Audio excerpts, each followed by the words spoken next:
Alright, YouTube, time for another garden update. Of course, showing you all the done beds. You can see all the bricks, extra bricks that have been stacked up everywhere.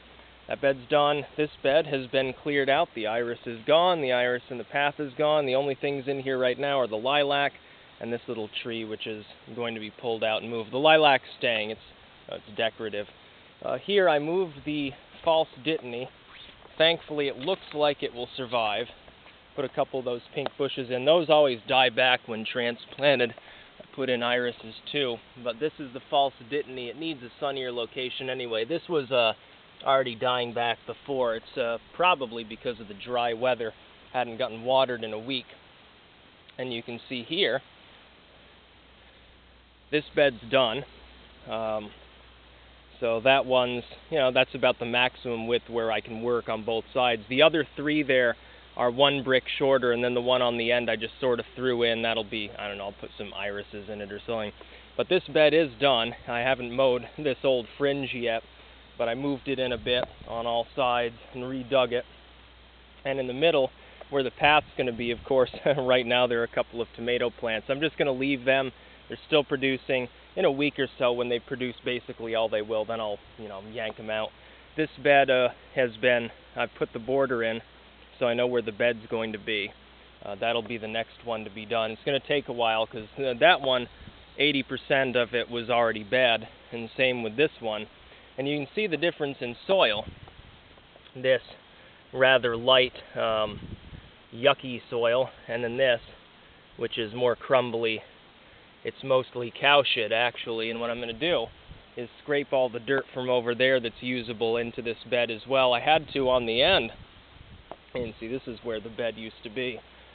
On the end here, instead of just one brick, I had to use two because there's actually a slight hill here, so I sort of terraced it.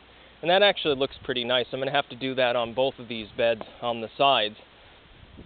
And then there'll be a bed there, where those bricks are, and then a shorter bed here that'll only be about, 2.5 feet wide or thereabouts. And what I'm going to do with that, I'm not sure yet. Or I may actually make these two even and have a larger path in between. I'm not sure yet. In theory, I could have a bed running up the entire length here, but I'm not going to do that. I've already expanded these out by about a yard, honestly. That shortens up the amount of space in between everything, and you can see everything's nice and clean. It's all pretty. This bed, I pulled out all the bordering in here, which was just some old rotting pieces of wood. You can see it's already overrun by weeds. What I do have to do, of course, these are an annual, and the nicotianas are annuals. Most things in here are annuals. The horseradish I'm going to harvest. Now these hollyhocks, not only these seeds here, these seed heads are, you can see they're nice and dry, lots of seeds there. Just let them come up wherever the hell they want. The year-old plants there, since it's a biennial, I'm going to take those and move them when the time is right. I really want it to rain first, though. We need a good soaking, and we're looking at 2 days of non-stop rain after another couple of days, like starting on Sunday or thereabouts, or maybe late Saturday. And so that'll make everything a little bit easier. With the soil this dry, it's actually very easy to get the sod out, shake all the dirt out, and so forth. But we really do need the rain. When things are this dry, transplanting, you get a higher death toll, potentially, even if you're watering it in really well. But you can see there's going to be the next path, again, about 2.5 feet, about half a foot wider than the lawnmower, or thereabouts. And then another little path here as well.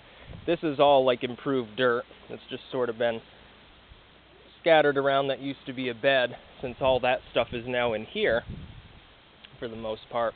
It's pretty good, and I'll show you as well. So you can see there's a lot of work that's been done. I finished that bed and dug most of this bed and bordered that off just today.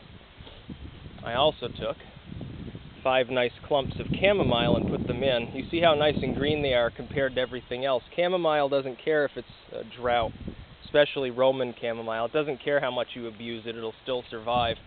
And there's a huge amount of chamomile in here, actually, where there were plants.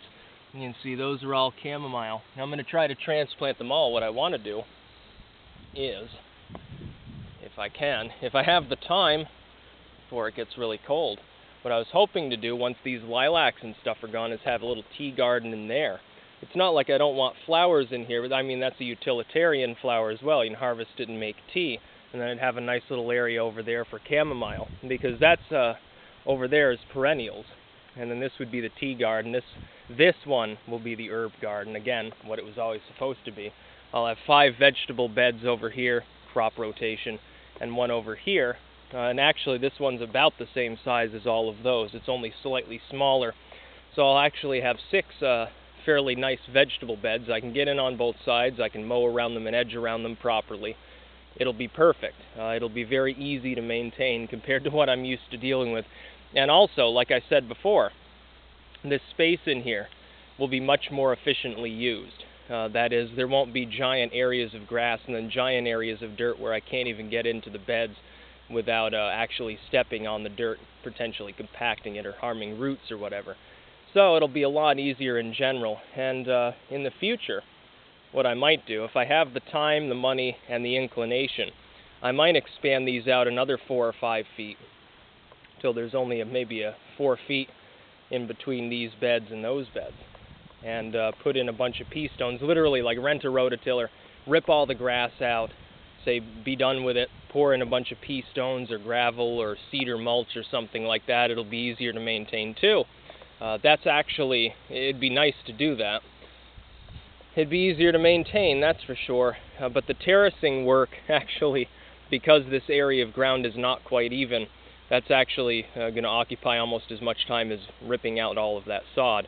Again, because it's dry, I was able to rip it out fairly easily. I had to clear this area out and on the other side along the edges, and then I had to make 2 additions there. Because remember, this bed had to be made a little shorter near the back part of the fence. This one's staying about the same length on that side as it was. These ones had to be made larger because they actually were offset by about 1.5 feet, and so I had to bring them out further because I want everything to be as even as possible. It doesn't have to be absolutely perfect, but it does have to look good. And these beds, I've been measuring them using that piece of wood, so they're nice and straight, no curves, no weird angles and stuff like that. Just nice and straight. It's going to look great. And I've also eliminated all the poisonous plants in the property other than the foxglove, because again, I have my little niece running around. Don't really want her to, you know, eat henbane or anything like that, so that's all got to go. And it's not any big problem anyway, as I don't want it growing here. It'd try to take over, honestly. Both of those plants, they spread profusely. I don't want to be around them either, you know. I want to be able to work in the soil without gloves on. And if you're working around potentially henbane or foxglove, you probably don't really want to be doing that. Nightshade, anything like that. So I'm going to destroy it all. These 5 beds will be nothing but crops, along with this bed here. Then I'll have my tea garden and a couple little areas for some perennials. And then the back garden, of course, is already, that's been dug out and bordered already, so that's basically done other than the path and back. It's going to look nice when this is finally done. It's going to look a lot better than before. It's also going to be a lot more lush. One thing I definitely will have the money for, whether I can put in a mulch path or whatever or not, one thing I definitely will have the money for come spring is a hell of a lot of cow shit. And I'll probably apply about twice as much as I did this year, honestly. Because that really worked well. The only problem is, the only reason that things weren't stellar this year is because a bunch of animals came and attacked the plants. The deer came, the groundhog, the rabbits, the crows, and so forth. If it hadn't been for them, everything would have been perfect. But yeah, I mean, you can see the difference in the soil color there. It's like a dark brown with slight grayishness, and then here it's basically worthless. You can see the difference between those two. The stuff in there is nice and crumbly. It has a lot of charcoal in it. There's both powder and little clumps. So that's what the soil is going to look like, plus cow shit in every bed, at least in the beds that I plan to put vegetables in. This one almost doesn't need to be improved. It's honestly so perfect. If it weren't so dry, it'd have more aggregates and it'd be more spectacular. This one, shit, I added, I think, 20 bags of compost to it. So it's going to take a while for that to fully degrade, but at the same time I had to dig really deep in there, remove all those irises, so it's not looking quite as good now. I'll put like 3 or 4 bags of cow shit on it, same with this bed here. But everything's looking real good, and there's more bricks over there. There's random bricks lying around on the lawn. I tried to stack as many up as I could. I think that looks pretty aesthetic, honestly. Yeah, I'll leave you with a picture of the makeshift brick wall here. Kind of proud of that. It appeases me. It's a Lego fan when I was younger. And then a nice sunflower. That's about all.